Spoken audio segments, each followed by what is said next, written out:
السلام عليكم. الاسم ديالي حليمة وفي عمري 42 سنة، وجيت اليوم نحكي لكم قصتي وقصة بنتي، حيت بغيت هاد القصة تكون عبرة ليكم كاملين، وإياكم تغلطوا الأغلاط اللي غلطوهم أطراف هاد القصة، أغلاط اللي كانت فادحة، وأغلبية صحاب هاد الأغلاط أداو عليها الثمن غالي غالي بزاف. نرجع معاكم اللور شوية، وبالضبط قبل 7 سنين كنت مزوجة وعندي 4 الوليدات وعندي بنية. سناء كانت هي الصغيرة في وليداتي، كان عندها ديك الساعة 13 عام. كنت فرحانة بها. تخيلوا، جاتني من بعد 4 الوليدات، وكنت أنا كنبغي البنيات لواحد الدرجة ما كتصورش. عرفتوا علاش؟ حيت أنا ماما ودات غير الولاد، وأنا تربيت بوحدي في وسط الولاد، وكنت كنبغي يكون عندي صاحبتي، اختي، حبيبتي، شي وحده اللي نحط عليها الراس. وملي لقيت راسي كنولد غير الولاد صافي حزنت، وقلت يا ربي رزقني بشي بنيه نحط عليها راسي ونتونس بيها. كيف ما كتعرفوا، البنيات حنانات ماشي بحال الدراري. ربي استجاب الدعوات ديالي ورزقني بسناء. سناء اللي كانت نسخه طبق الاصل عليا. سبحان الله، كانني كنت كنتوحم على راسي. فرحت بها فرحه اللي هي كبيره، ربيتها تربيه صالحه. وسناء كانت حشوميه بخلاف خوتها اللي كانوا الصراحه كيطيروا مع الطيور بحال عمامهم. اما بنتي كانت درويشه وحانيه راسها، وكتشبه لي في طبعي بزاف. حياتي اللهم لك الحمد كانت هادئه ومستقره هذيك الساعه، لانني دوزت الحر ودوزت العذاب والمحنه مع العجوزه واللويسات. تعذبت وتمرمت، وصلت لدرجه طلاق. تفارقنا واحد المده، ودام الطلاق مده شهرين، ومن بعد دخلوا شي ناس ديال الخير وصلحوا بيناتنا، ردونا لبعضياتنا. وديك الساعه صافي عزل على دارهم، عاد استقرت حياتنا، وعاد ارتاحينا نسبيا. كانوا كيوصلونا المشاكل والصهد من طرف عقوزتي ولويساتي، ولكن كنت دائما كنقول اللهم لك الحمد، شده وغادي تفوت. بنتي حبيبتي سناء بدات كتكبر شيئا فشيئا. ملي دارت 18 عام تقريبا، ولاو كيجيو فيها الخطاب، هذا كيسول، هذا كيدق، هذا كيسقسي. البنت دائما كانت متهربه من الزواج لواحد الدرجه اللي هي كبيره. كنت كنتصدم فيها، كنحاول نعطي مبررات وتفسيرات، ولكن ما كنصيبهمش منطقيين ومقبولين. فاش كنحاول نجلس معاها ونسولها، كتقول لي لا، انا باغا نكمل قرايتي، انا عندي طموحات. رغم ان بنتي وانا اللي عارفاها وراني مربياها على يدي. بنتي كانت كتقرا حتى وقعت ليها واحد النكسه في حياتها، ما بقاش كتقرا نهائيا، ولات دائما ساهيه، ودائما عقلها ماشي معاها، وفي الدراسه ديالها تراجعات. بقات هكاك غادا مرة مرة كتعاود القسم تقريبا، عاودت شي عامين حتى وصلت للثانوي، وما قدراتش تشد الباك ديالها. بنتي ما كنتش فاهماها وما كنتش عارفاها. كان كيحسب لي راني مقربة لبنتي، وانا ما مقربة ليها والو. ملي دارت 19 عام، جا ولد خالتي انا خطبها. المهم هي كتقول لي ولد خالتي، ولكن هذيك راها خالتي انا. جا خطبها وهي ما بغاتش. هاد السيد الصراحه ما في ما يتعب. وبنتي ديك الساعه كانت عاودت الباك وجلسات صافي، ما بقاش باغا تعاودو مره اخرى. قلت ليها شوفي يا بنتي الله يهديك، تزوجي بي ما فيها باس. وهي تقول لي لا، انا ما بغاش نتزوج. قلت ليها علاش، شنو كاين ياك لاباس؟ قالت لي لا، ما عجبنيش، وماشي هذا هو النوع ديال الرجال اللي انا كنبغي. قلت ليها واخا، غير قولي لي شنو اللي فيه معيوب. خدام على راسو مزيان، شاب ديال الوقت، عنده دويرته، تبارك الله. راه ما كاينش اللي في هذاك العمر اللي مكون راسو وبدارو بطوموبيلته. تبارك الله، راه يلا كانت عنده 26 عام، يعني صعيب يكون شاب في هذا العمر جامع راسو حتى لهاد الدرجه. ما كاينش نهائيا. هو بغاها وهي ما بغاتش، وانا بهذيك الفقصه مرضت واحد المرضى اللي هي صعيبه، لدرجه واحد النهار نط كنتعاير انا وياها. قلت لها اشنو باغا؟ واش باغا تبقاي جالسه في هاد الدار حتى تولي تضفري الشيب؟ واخا البنت باقا صغيره. ولكن في الاخر قلت الله يلعنك يا الشيطان. ما نعرف، البنت ربما حاطه عينيها على شي واحد، ولا باغا شي واحد، ما تعرف. بنات اليوم راه صعيب الحال باش تفهمهم. جمعت وطويت من هذاك الموضوع ديال ولد خالتي وساليت منه. قلت صافي، هاد البنت اللي في نصيبها راه غادي يوصلها. قبل واحد 6 شهور تقريبا من هاد الوقت جات عندي بنتي وقالت لي ماما راني غادي نتزوج. قلت ليها تبارك الله ومرحبا، ولكن شكون هاد سعيد الحظ؟ قالت لي راه واحد الراجل ما كتعرفوهش، ولكن انا راني غنعرفكم عليه. ملي جا السيد للدار وتعرفت عليه انا والاب ديال سناء كنتصدموا. الراجل كبير وكبير بزاف، في الستينات من عمره، لا مجال للمقارنه بينه وبين بنتي. علاش انا بنتي غتزوج بهاد الراجل الكبير؟ قلتي كما بنتي طمعات، وانا عارفه بنتي ماشي طماعه، ياك ما باغا الفلوس. بحثنا وسولنا عليه، لقينا السيد على قد الحال، كان غير موظف ودابا متقاعد وعنده شقه. قلت ما يمكنش، مستحيل بنتي ترمي راسها مع هاد الراجل الكبير غير هكاك. ناض الاب ديالها قال لي شوفي بنتك شنو تحت راسها، حاولي تفهميها وتعرفيها، راه انت امها وانت اللي ادرى. داكشي اللي درت، جلست مع بنتي وبقيت معاها بالسياسه. يا الله يا الله، ابنتي الله يهديك، علاش بغيتي تزوجي بداك السيد؟ علاش؟ وراه راجل كبير. قالت لي واش انا غنبقى هنا نضفر الشيب؟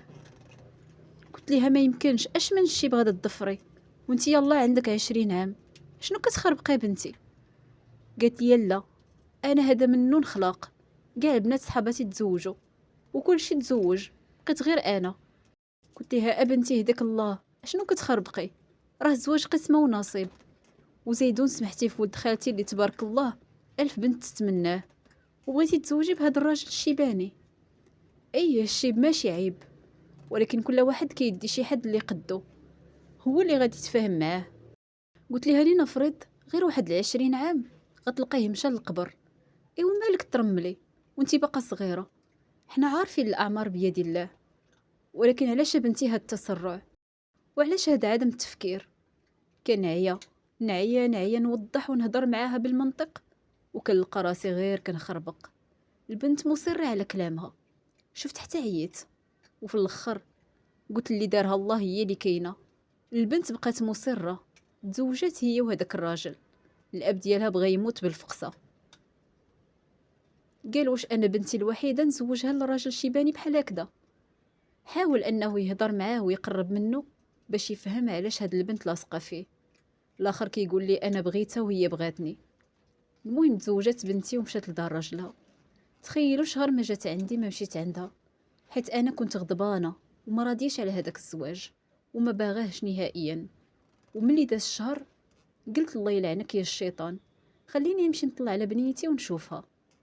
ملي مشيت عندها ودقيت عليها على غفله، حلات ليا وعينيها منفوخين. البنت بحال بايته كتبكي، ما عجبتنيش حالتها، واول ما شافتني وهي تعنقني. دخلت وتقهرت من الحاله اللي فيها بنتي. قلت الله يا سيدي يا ربي، رمات راسها بيديها الهاويه وحنا ما عاوناهاش. حسيت بالندامه، واخا ما خليت ما درت باش ما تزوجش بهذاك الراجل. دخلت وكنحاول نفهم منها وكنقول لها مالك بنتي، علاش مقهوره؟ بقات غير كتبكي وقالت لي غرقت راسي. قلت لها والو بنتي، اليوم غادي تعاودي لي داكشي اللي ما بغيتيش تعاوديه لي نهار زواجك. اليوم غادي تعاودي لي شنو كاين. بقات كتشوف فيا وكتقول لي ما نقدرش. قلت لها غير قولي لي يا بنتي، واش غلطتي مع شي واحد؟ واش درتي شي حاجه وهذا الراجل سترك؟ انا كيبان لي الراجل طيب وظريف، ولكن في نفس الوقت راه كبير عليك، راه لا مجال للمقارنه بينك وبينه. بقيت غير كنشوف وكنتسناها اش غتقول، وهي تحني لي على رجلي تبوس وتعاود وتقول لي شوفي مهمتي، غادي نعاود ليك ولكن ما تقولي حتى شي حد، واهم حاجه ما بغيتش بابا وخوتي يعرفوا. قلت لها صافي، سرك في بير وكوني هانيه، غير عاودي لميمتك، على الاقل خفي هذاك الحمل الثقيل اللي راكي هازاه. وهي تقول لي فاش كان عندي 13 عام طرا لي مشكل. انا غير قالت 13 عام وانا نتصدم، واش بنتي 7 سنين وهي هازه هاد الحمل الثقيل على كتافها؟ قلت لها اشنو كاينه بنيتي، شكون صاحب دعوتك، شكون اللي دار فيك هاد الشيء؟ وهي تقول لي انا ما عارفاش. قلت لها كيفاش؟ ما يمكنش. وهي تقول لي غير صبري يا ماما، غادي نعاود لك كل شيء بالتفصيل الممل، ولكن ما تلوميني في حتى شي حاجه، حيت انا حتى حاجه ما درتها بيدي. وانا نقول لها غير عاودي لي يا بنيتي، عاودي لي الله يجازيك بخير بنتي، عاودي لي وخفي عليا، حتى انا هادشي اللي راني هزاه. راني حاسه بك بنتي، حاسه بك شنو هازه في قلبك، ولكن ما عارفاش بالضبط. عاودت لي باللي قبل 7 سنين، ملي كانت عندها 13 سنه، كنا واحد النهار في دار لوستي زليخه، وهي الكبيره في الويساتي. كانت دايره صدقه وجمع العائله كامله، مشينا حتى حنا معروضين. كانت دايره صدقه بالليل وبتنا، وماشي غير حنا اللي بتنا، الناس كاملين باتوا. وفي هذيك الليله بالضبط وقع البنتي اللي وقع. هي ما عرفتش شكون، وشكون اللي اداها، وشكون اللي ضيعها في الشرف ديالها. ولكن اللي متاكده منه بنتي هو انه في هذيك الليله اللي اداها ماشي راجل، مراه، ولكن ما عرفتش شكون. بحال اللي عطاوها شي حاجه دوخوها وغمضوا ليها عينيها، حاسه واعيه باللي داير بيها، ولكن ما عرفتش شكون بالضبط. ولكن متاكده 100% بانها مراه جابت شي حاجه وضيعت ليها بها البكره ديالها، وجمعات هذاك الدم، خلاتها هكاك. وبطبيعه الحال لبست حوايجها وغطاتها كأن شيئا لم يكن. انا بنتي في هذيك الليله كانت عيانه، ومشات دخلات نعست في البيت هي وبنات عماماتها. كانوا غير البنات، وانا كنت حريصه على هاد المساله اشد الحرص، وانا اللي سديت عليهم الباب بيدي. كانوا بنات عماماتها تماك 4، ومعاهم بنتي هي ال5، مجموعين في بيت واحد. يعني اللي دخلات غادي تكون يا اما منهم يا اما مهم، انا ما عرفتش بالضبط شكون. المهم بنتي اش كتعاود انه هي ناعسه، حست بشي حد كيقيس ليها في نيفها. هي يلا غضربها الفيقه، بغات توقد وتنوض، حتى كتحس براسها مخنوقه من نيفها ومن فمها، يعني بحال دايرين ليها شي زيف على نيفها وكيشموها في شي حاجه اللي دوخاتها. عينيها كانوا سادينهم ليها بايديهم، يعني ما شافت حتى شي حاجه. من بعد بحال هذاك الشي ما دوخهاش مزيان، داخت ولكن ماشي بزاف، يعني واعيه باللي داير بيها، وعارفه ان مراه هي اللي كدير فيها هادشي. ولكن شكون هي الله اعلم.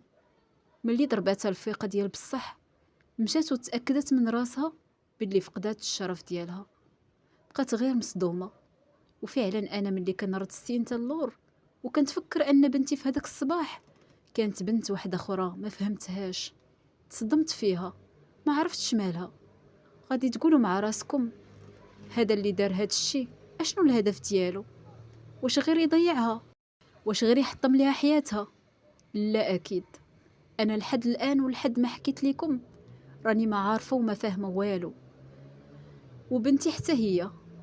ولكن شوفوا سبحان الله الصدف، بعض المرات كتجي اولا كيجيب لك ربي شي حوايج حتى لبين يديك، وكتسمعيهم وكتشوفيهم باش ربي كيبين لك العداله الالهيه كيفاش كتكون.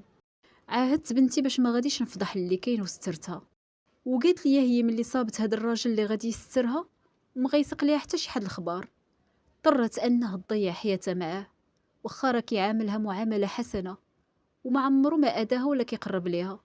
المهم خليها عايشه هكاك، ما مسوقش ليها، بالعكس راه هو دار فيها اجر كبير. بقيت كنشوف وهزيت راسي وخرجت، ما نكذبش عليكم، باغا ننفجر بالبكا، ما قادراش نبكي حداها، باغا نخوي قلبي، باغا نغوت، وما قاداش ندير هذاك الشيء كله حداها. شكون شكون هذه اللي هازه معايا هاد الضد كله وادات ليا بنتي؟ انا حياتي كلها ما عمرني اديت شي واحد، ولو حتى بكلمه بسيطه. ديما فمي ضاحك، وديما مبشوره، وديما اللي بغى شي حاجه ها انا معاه. ما عمرني ما خبيت شي حاجه على شي حد. علاش؟ شكون اللي بغى يأذيني لهاد الدرجه؟ مشيت للدار وحالتي حاله، دوزت يومين ما طليتش على بنتي، كنهضر معاها غير في التليفون، كتقول لي انا راني لاباس، راني ارتاحيت ملي عاودت لك هادشي. قلت اللهم لك الحمد، على الاقل ها هي خفف عليها هادشي، واخا انا هزيتو على كتافي وما علم بيا غير الله.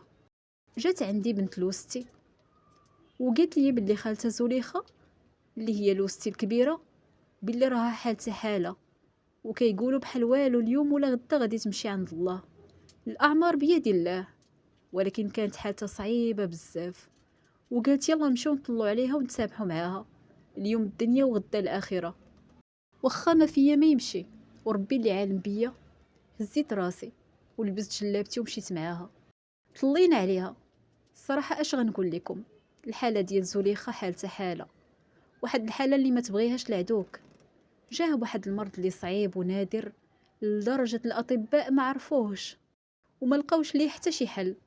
اللحم ديالها كان كيتفرتت الله يستر، لدرجه ولاو عظامها باينين وحنا ما كناش كنقدروا نشوفوا فيها. جسمها كله ولا حالته حاله، غير الوجه اللي كان شي شويه ما انتشرش فيه المرض. تخيلوا هذاك المرض حتى حد ما عرفه. كاين اللي كيقول سرطان، ولكن في الاخير اغلبيه الاطباء قالوا سرطان، ومن بعد قالوا ليها غير سيري جلسي في دارك وتسناي ساعتك، حيت هذا الشيء ما عنده حتى شي دواء وما عنده حتى شي حل. جينا وكانت كتهضر غير بالزاز. المهم بقينا هكا كنتسامحوا معاها، وهي تشوف فيا وهي تقول لي سمحي لي. قلت لها المسامحه واش غير على خصامات بسيطه ونقاشات عاديه زعما؟ اشنو قلبنا حجر؟ وهي تنعت في بنت اختها وقالت ليها خرجي غير بعينيها، حيت هي ما كتحركش. وبقيت غير انا وياها وهي تقول لي سمحي لي. قلت لها المسامحه، انا راه نسيت هذاك الشيء كله، لانها هي دوزات عليا الله يسمح لينا وليها في دار العجوزه. دوزتها عليا ومحناتني، واخا كانت مزوجه ما كانتش مهنياني. مرتاحيت كيف قلت لكم حتى عزلت عليهم. وهي تقول لي لا ماشي على داك الشيء، انا عارفه على داك الشيء راكي مسامحاني عليه، وراني عارفه قلبك بيض، ولكن بغيتك تسامحيني على حوايج اخرين. قلت لها علاش؟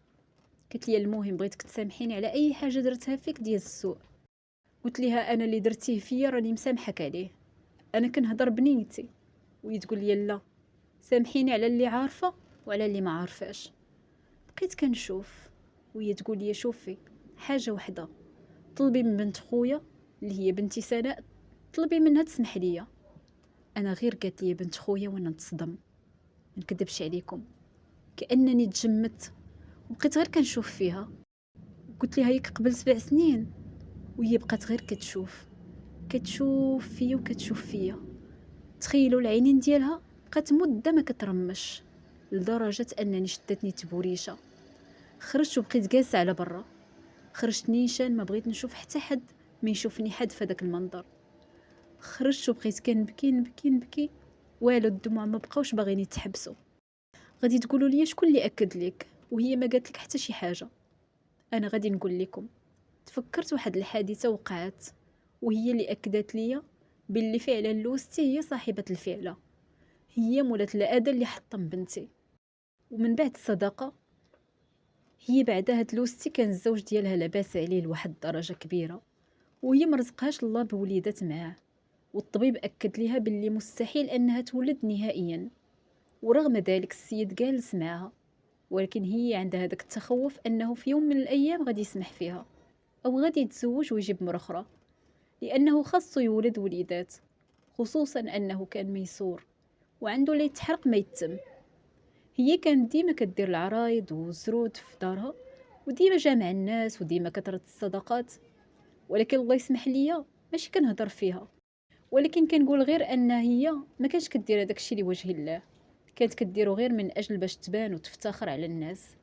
وفيما كانت كتفرج شي صالون جديد اولا كتدخل شي حاجه جديده، خاصها دير عراضه تعرض على الناس وتفتخر عليهم. المهم على اي، هي دابا في دار الحق وحنا في دار الباطل. هذيك المره فاش كانت دارت هذيك الصدقه اللي طرا فيها هذا المشكل لبنتي، من بعد هذاك الشيء تقريبا بواحد 3 ايام او 4 ايام وصلتني هضره من طرف واحد السيده باللي لوستي سحرات راجلها بدم البكره. المهم راكم كتعرفوا ما بين النساء الهضره راها ما كتسترش، حدها تقولها شي وحده كتنتشر. وهما ما عرفتش واش كانوا عارفين، واش كانوا شامين الخبر، واش كانوا حاسين، واش ما نعرف. المهم انا هذا الكلام اللي وصلني وانا ما عندي به حتى شي علاقه.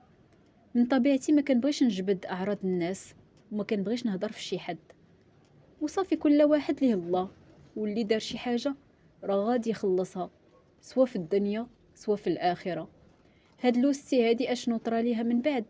اللي طرا ان راجلها ولا مضبع، ولا بحال الضبع، ولا مضبع.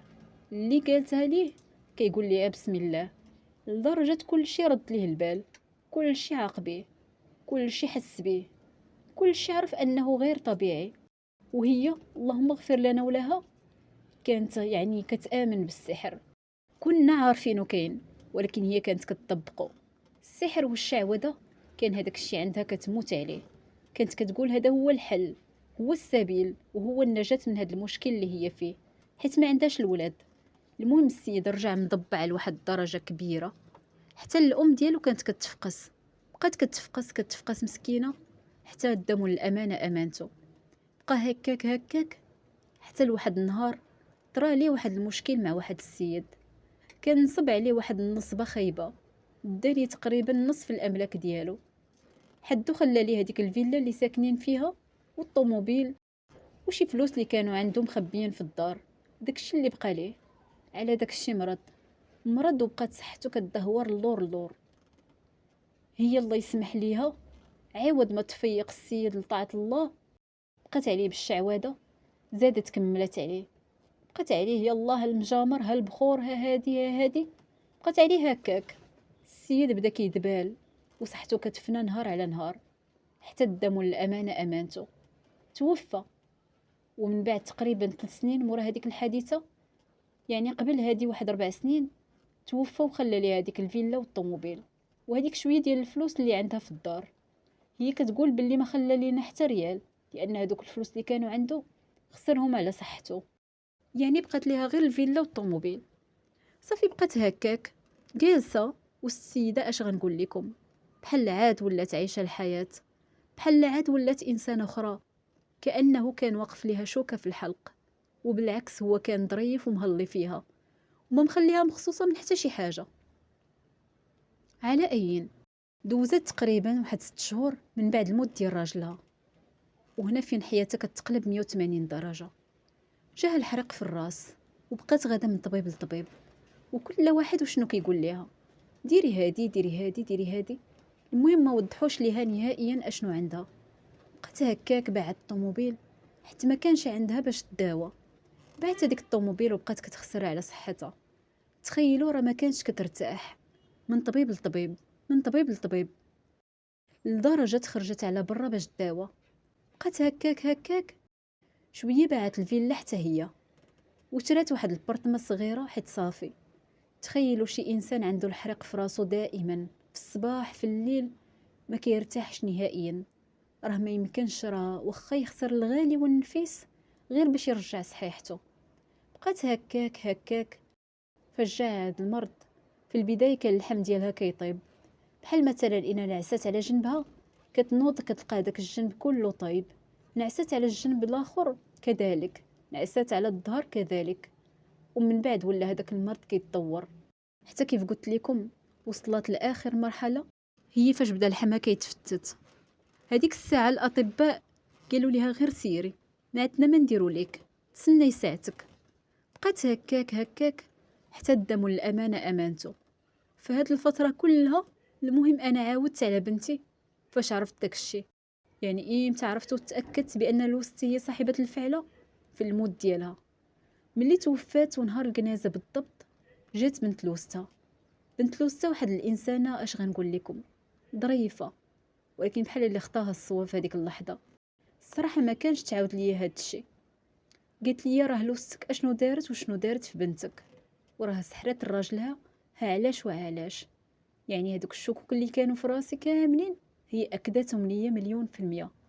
ملي عاودت لبنتي هاد الشيء بقات غير مصدومه، قالت لي فعلا الهيئه ديال المراه اللي كانت هذيك الليله ربما تكون هي عمتي، لان عمتها غليظه ومفورميه وطويله. قالت لي غالبا ملي عاودتي ليا راه غتكون غير هي.